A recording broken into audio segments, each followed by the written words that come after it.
Hey folks, it's Charlie here from Charlie in the Rain, and you'll know I love chatting with Aussie artists. And what some of y'all might not know is before I started doing all of these interviews, like fresh out of high school, I started doing music reviews and just written reviews for a little indie publication. One of the first like album slash EP reviews I did for like a local indie Aussie act, and it was, I'm pretty sure, like a debut package release was for this artist I'm sitting down with today. So this is very like weird, sentimental, full moment type thing, but it's also a pretty special interview because never before in the history of Charlie in the Rain have I sat down with someone who considers themselves to be royalty. I am joined today by Terra Rouge, who's kind of like the rock princess of Naarm, Melbourne. How are you doing today? I am great, thank you. How are you? I am so good. It's also just so crazy to think that it's actually been quite a few years since we last like did an official collaboration. So Yeah, welcome back into my radar. yeah, no, I vividly remember that review that you did. I loved it. It was so good. I was chatting about it with my backing band. Everyone was like, "This is so good." So I'm I glad to be back. love that. I had no idea what I was doing then, and I kind of still don't have any idea what I'm doing now. So I love Same, it. babe. Same. But over this time, you have been like leveling up and then leveling up again and then leveling up again. You've been releasing such insane songs. Just before off camera, you mentioned your track Kissing Girls. I think I've listened to that over 100 times easily. Like, I'll pull up the streaming stats on whatever server I have tracking it. Easily over 100 times. You've just been putting out these insane singles, and we're having a chat today because you've just put out another one of these tracks. I'm already listening on repeat, and it's only been out for a couple of days so far. You've just put out a new single called The Cut. I Yeah. love this track. Can you tell us a little bit about it? Yes.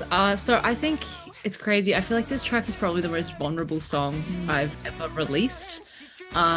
Basically, I was in a relationship with a man, trigger warning, with a man for like 3 years. And he always made a big deal about like his ex and like kind of it was always like the girl that I could never be and like always comparing her to me and like in little ways that made me feel like fucking crazy. So I like for so long in our relationship I was just like it was ruminating in my brain being like what does this girl have that I don't have, like basically going nuts over this like girl that I could never be basically. And when we broke up, I wrote this song, and it was just like I felt like it was like a like stack of emotions of like years worth of like fucking anger and pain and like jealousy and like feeling too crazy to just like say it and write it down. And it just kind of like flowed out of me, and I was like, fuck, I sound crazy, but I don't care. This is how I feel. I just need to put it on paper. And then, like, 5 months after I wrote that song, I found out he had been cheating on me the whole time with that girl. The whole relationship had been cheating. And I knew. Oh, oh my God. And yeah, so it's like such a strange feeling of like, I wrote this song and it feels very vulnerable to be like, this is me, I'm crazy.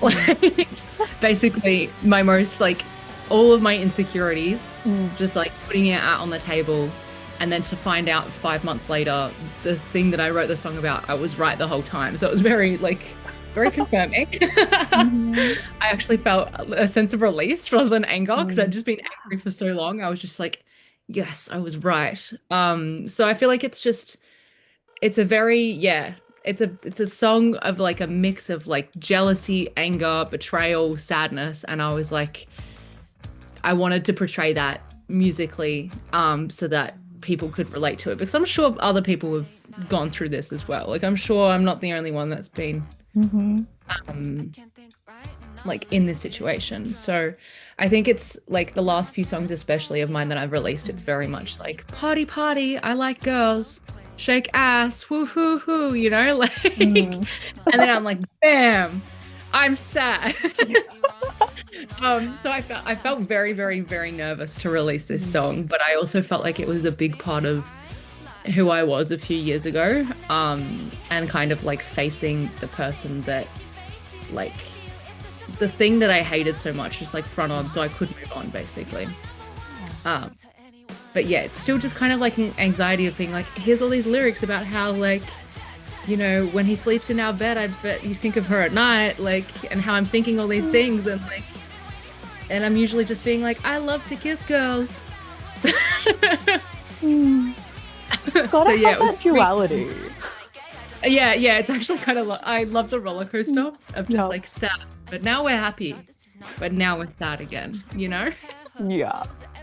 Oh my gosh. I feel like as like a big music fan, obviously everything I do is underpinned by music. Every milestone in my life, like every relationship, every breakup, there's an Mm. album for it. And it always feels like the artist I listen to released the right thing at the right time. And it's like, how did they know that I needed it? But because it's perfectly fitting my situation.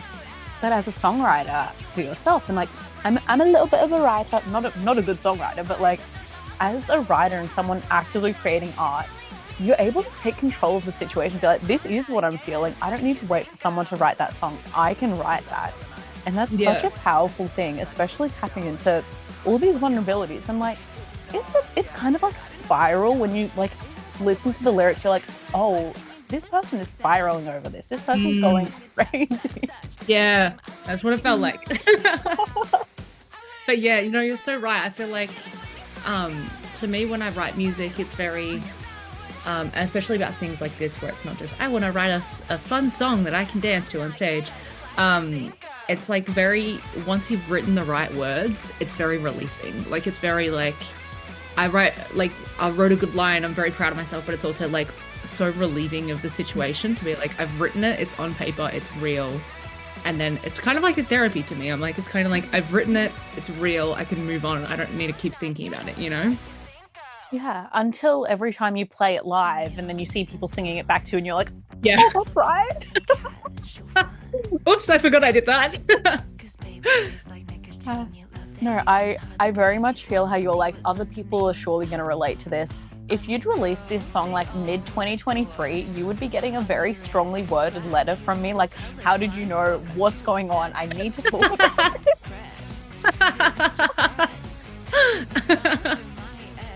I love it. that. Damn it, I should have released it then. We'll just speed run the relationship, get through it, get to the hurt, Yeah. get it out there. Yeah, just for that letter. Yeah. But as you were saying, you've written a lot of songs that are very, very out there, very fun. We're shaking ass. We are getting out there in the club. And you can kind of really tell how you're supposed to listen to those, what the vibe is, who we're with, what we're doing. This song does stand out. It is a bit different. We're vulnerable. We might be like really sad about it, or we might be kind of just like reminiscing on something we've felt in the past when we listen. I'd love to ask, what is your like verified listening experience to best understand this song and best experience all the emotions you were feeling when you put it out there?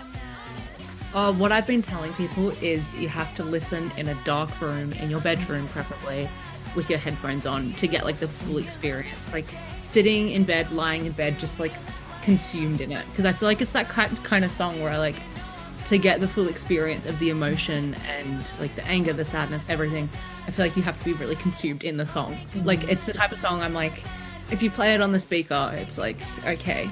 But like if you're by yourself, headphones on, just listening to the song and thinking about how that applies to your life, that's like the best way to listen to it in my opinion, my professional opinion.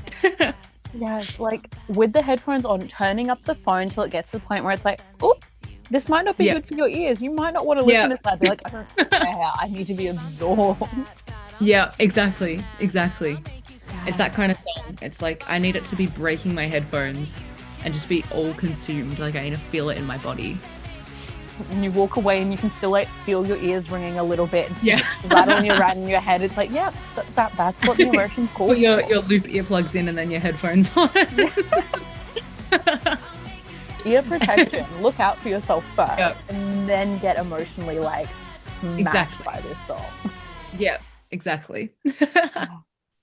And with this one being more of an emotional, more of a vulnerable type track, I'd love to ask if you had any specific like inspirations and like a mood board of influences that kind of contrasted to what you're normally putting out there, because I'm a massive fan of especially the songwriting styles of like Conan Gray and Olivia Rodrigo, and I get a lot of that from this track. A lot of like different aspects of their discographies are like kind of coming into mind when I'm listening to this track. So yeah, what were your sort of influences and inspirations here? I'm really glad you said that because that was some of them. I think it was fun because I was like, I really want to write a sad song, and usually my inspiration for songs is like rock songs, like Måneskin, like rock artists, like, you know. So I was like, oh, this would be really fun to kind of delve into the sad pop girl like world, which I don't really navigate myself towards in general. So I think I had songs like, because I remember during when I was dating this guy, Olivia Rodrigo released Obsessed. Yeah. And that was like a very similar vibe to this song, especially because at the time I was in it. So I was like, this is how I'm feeling. I'm about to write a strong letter to you, Olivia. So that was definitely in there, but I knew I wanted it to be like a lot more sad than that, because it's a very cool rock song. So I had like what songs? I had a couple of Conan Gray. Actually, I think I have the playlist on my Spotify. Let me pull it up. Yeah.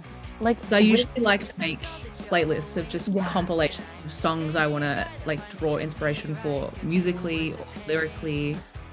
And it's called New Song About Something Sad. Really shows how different it is to everything else you're doing. Yeah, 100%. So it had Happier Than Ever by Billie Eilish. That was a big inspiration, because I think that when I listen to that song, it gives a sense of like spiraling, and especially at the end, my ending is very big and crashy, and I want it to be very similar to hers, how it's just like a spiral, and then almost like visually I saw like the whole song is like it's like in a movie when someone's standing there and the camera's like going around them and spiraling, and then they just like drop to their knees and like scream, and like that's the ending. And that's the vibe to give. So I had Happier Than Ever, I had Traitor by Olivia Rodrigo, Fight or Flight by Conan Gray, The Cup That Always Bleeds, Waiting Room by Phoebe Bridges. Oh my gosh, you're really getting in here. You're like, you knew exactly how sad you wanted to make the cut. Oh yeah, I was going all sad girl. What else I had? Pins and Needles by Nessa Barrett. The Only Exception by Paramore. I was gonna say, that was my literally one bit of like, I need to stick to my roots. Hayley Williams is staring me down over your shoulder right now, so I'm like, it makes perfect sense. And then the last song I had, the last two songs I had TV by Billie Eilish and Driver's License. Yeah. There's also I thought they were very like big pinnacle of like sad girl music. Yeah. I was like, grab as much inspiration as I can from all of them. Yeah. I think it might be Happier from Olivia's Sour. That was another one where I'm just like, I think that's the one. They all kind of blend together in my mind because I haven't listened in a while, but that's like also a very big like sonic sort of like. Yeah. And Olivia is like, I wholeheartedly believe she is a rock princess. I think she got big off Driver's License, and then she turned super like pop rock princess girl. Like, no one can tell me she's a pop girl. She's a rock princess. Yeah, even like in her latest like SNL skits, she did this one song about like being like living in a bedroom in the like bug people planet in like a zoo enclosure. I am rinsing that to death because I'm like, that's how I feel doing interviews in my bedroom. But I'm like, this isn't just pop princess. This is something else underpinning that. So that's so right. Yeah, 100%. My gosh. Okay. I'm so excited to dive into this part of the interview because when I was listening to this song, as you alluded to before, a lot of people are going to be listening and relating. A lot of people are going to be going, damn, I've been in a similar situation, or I might find myself in one now. So I would love to put you on a perhaps unprofessional pedestal right now and ask you if you maybe have some advice for some things that people may be feeling when they're listening to The Cut. in your experience as someone who has unfortunately experienced the things you're singing about. So I would love initially, you talk a lot about the idea of being obsessed with this other person in the relationship, with the ex, or with that, like maybe it's the girl from work, or maybe it's one of those sorts of characters where it's like you have no reason to be thinking about them, but you can't stop, and they're always in your head throughout this relationship. I'd love to ask, how would you recommend listeners can put that person out of their head, or once it's all over, stop being obsessed with that one they could never be? That's such a good question. Oh God. Wow.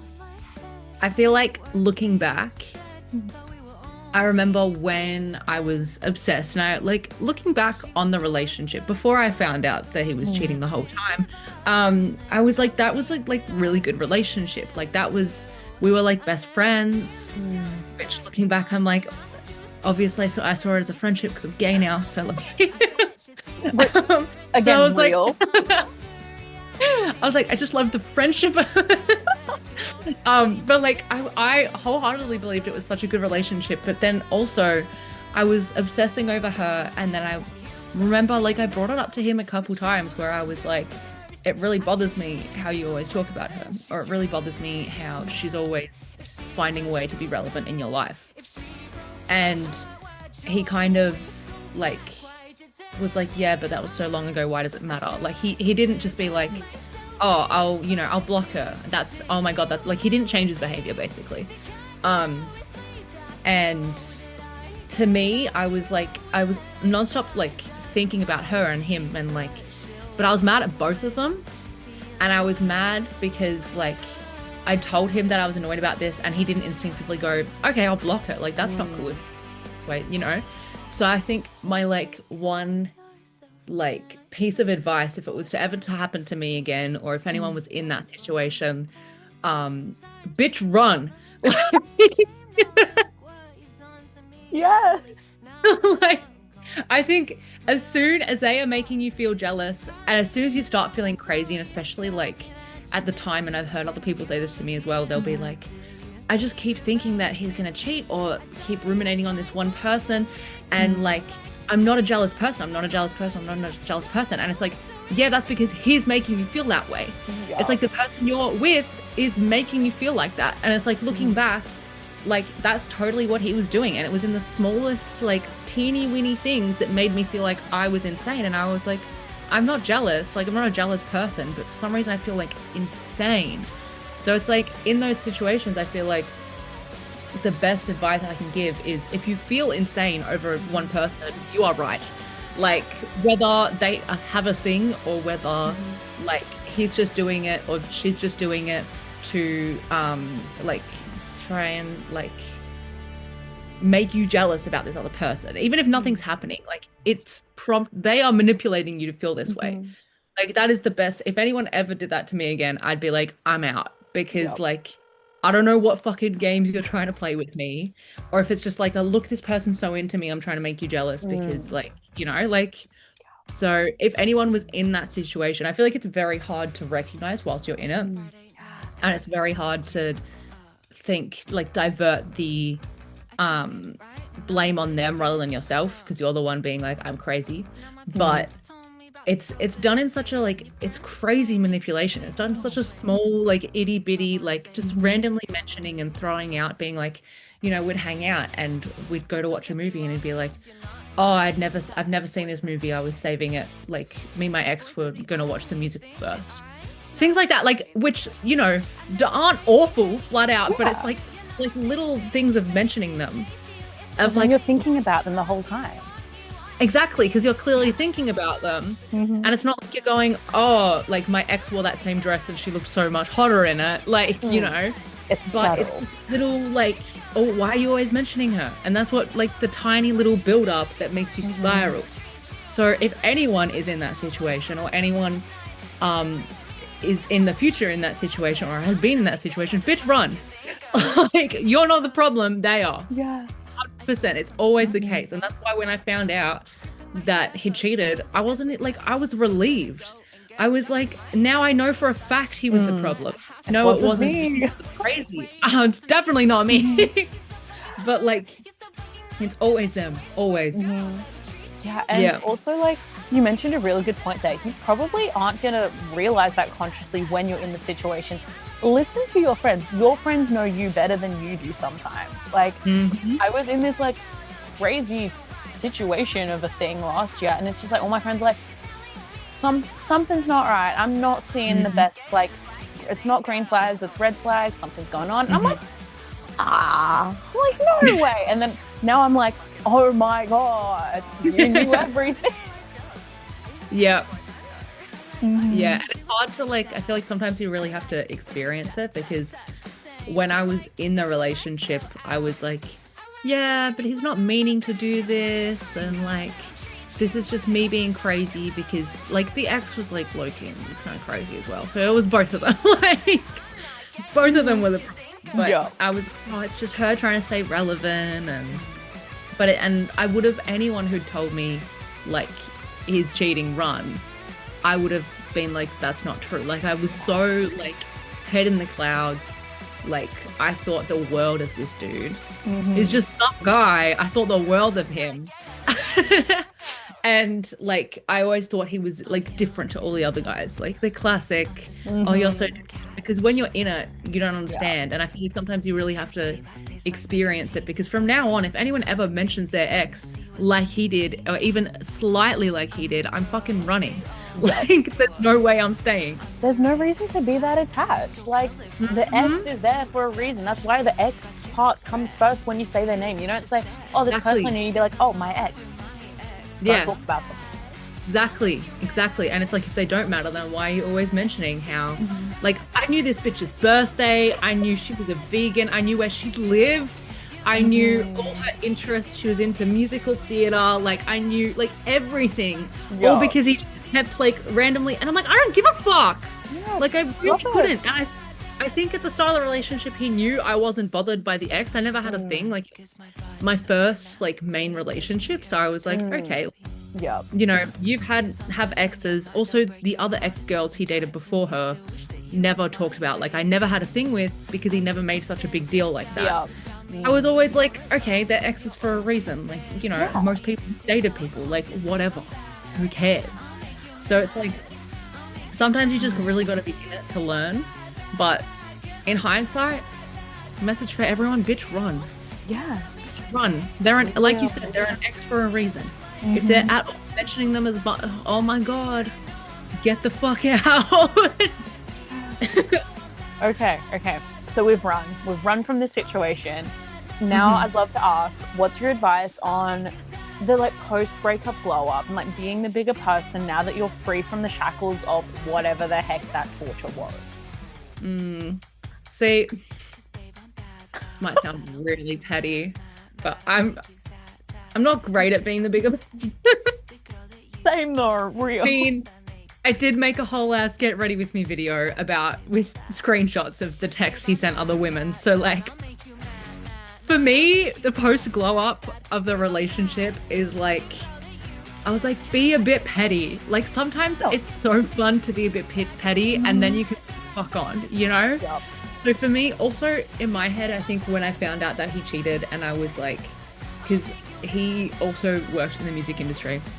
They always do. It's always the music industry. Always do. They always do. And he was like behind the scenes, like he was like a stagehand / like lighting tech, and like, bitch, I'm the rock star, you're the roadie. Get out. Exactly. Get out. But I was like, I think I had so much annoyance over so many situations where people had fucked me over, and like my family or my friends would be like, just be the bigger person. And I'm like, to me, I hate that. Why is it being the bigger person just like moving on? I don't like that. They need to suffer. They made you suffer. You need to. I agree with you. I'm always like, I love pettiness. I'm a fire sign. I need to get what I deserve in each situation. You gotta be a bit petty. So I was like posting on it on social media, talking about it on stage, and then I was like, you know what? I'm gonna make a whole ass get ready with me video. Like, for everyone to see. So I made the whole get ready with me with the screenshots of him like hitting his ex up and like all this shit. And I was like, it was also my way of leaving my mark of any girl that he was gonna Yeah. ever get with would see it. Yeah. Like It's the hey girly that was test. me being like, this is for you. Enjoy. I've done my part. You know, but obviously there's a balance of like you can't just engulf yourself in it too much because you need to move on. And I think for me it dragged on so long. We were together for 3 years. He lived in my home with me and my family, mind you, for majority of that. And then 6 months later I found out about the cheating. So it was just like so long. And it's like at some point you just have to be like, enough is enough. I can't waste any more breath talking about this person because I'm actually exhausted. And then just start kissing women and it's great. And it's like, yeah, until you have your first Women Love Women crash out. And then it's like, See, that's something for another day. We don't even need to get into that right now. We don't even need to discuss that actually. I feel like that's on a different level than all of this. Yeah. Let's just focus on how bad men are. Men bad. Yeah, exactly. So it's like, to me, I'm like, you got to be a little bit petty. Yeah. You got to get a little bit of payback, hit them where it hurts. But then you got to move the fuck on. Like, you know, it's like you can't cry over all the time over something that's upset you because you're going to get bored. You know, like that's my... There are always other people out there who work in the same local music industry. Exactly.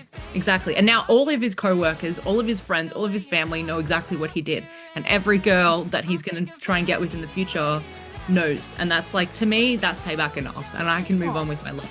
Whereas he won't be able to move on. Literally. Okay. Now, want to get advice on one final thing. Can you tell us like your advice or your like how-to guide on being the ultimate like rock princess? Can you let us into the world? Tell us what your like journey is. What are the steps? Okay. I feel like to be a rock princess, you have to live your life with like an insane amount of confidence. Like you have to be like the most confident person. I feel like to me, when I created Terra Rouge, it was very like, because I was in high school, it was a way to kind of like step me, like make me a bit more extroverted and like give me a bit more confidence because I was quite shy to do things and like scared and like, I don't know, like I was like 19 and getting my mum to make doctor's appointments for me at some point, you know, like real.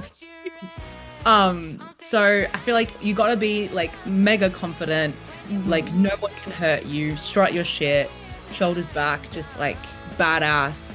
I'm not afraid to put yourself out there and do things, you know? And just an ultimate like, just not just confidence and like being like able to do things that you like don't think that like, because I'm like sometimes I feel like Brie wouldn't be able to do the things that Terra Rouge would do, but also just like a like insane amount of self-love I think comes along with having that confidence. So that's what you gotta do to be the rock princess. And if you're not there yet, fake it till you make it. It's a performance, baby. Exactly. And that's what Terra Rouge was to me. It was like a fake it. It was like, oh, like I wouldn't usually do this as Brie, but I'm going to do it as Terra Rouge because Terra Rouge has the confidence. So like it was kind of like tricking my brain of like, I have this persona, but it's really just me. And it's the parts of me that I'm like scared to be. Real. Okay. I love that so much. We need to make like, you know, there's like teen magazines where they've got like, this is the how-to guide and it's all like bright colors and like blocks and shapes. We need to make that up. Yes, please. That would be so fun. Oh, I love that. Okay. I'm going to speed run you through 2 final little questions that I would love your answers to. First up, I would love to know who you're listening to in the local Naarm music scene or across the country. Can you hit us with some of your favorite acts at the moment? Oh, that's a great question. I've been listening to a fair bit of Alexia recently. I feel like she also just makes me princess, pop rock princess there. Exactly. Oh, she is a baddie. And from Melbourne locally, I've been listening to a fair bit of Willowbank Grove. Also, just love them as people. They're lovely. They're awesome. Also, Matilde Ann. She's like my sad girl baddie. And Kevin Sylvester, because he's like the guy version of me. So I feel like... Yeah. And I fangirl every time I play with him. I'm like fangirling over songs and I'm like at the front, like singing all the words. And there's so many more great artists other than that. I feel like they're just the ones I'm currently listening to, especially because a few of them have got new music out. So yeah, check them out because they're the baddest of them all. Yes. Okay, I love that so much. I love those rags. And finally, I would love to ask how us as fans, as people who've been around for ages, people who have been around just now, like they've just discovered the cut and they're loving what you're doing, how can we best show you the support and give you the love that you deserve for putting out these tracks?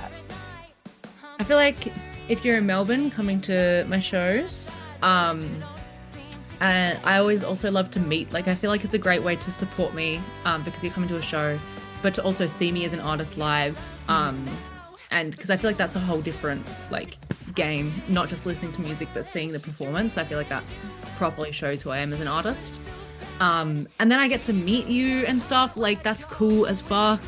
But honestly, like always like buying merch as well, like that, all of that money, like all the money I make goes towards recording and making more music and things like that. So like buying my merch on Bandcamp or just listening to my music, coming to gigs. Even I go on TikTok live like every week. Come on TikTok live, say hi. Like it's not just about, to me, I'm like the biggest like way to support me sometimes is like being there and me being able to meet you, I feel like, as well, because I just love the connection and being like, oh my god, what I'm doing actually matters, you know? Yeah. Oh, I love that so much. Get in there and support. I love what you're doing. I love the music you're releasing. Thank you so much for telling us all about the cut. Of course. Thank you for your questions. They were great. They were so good.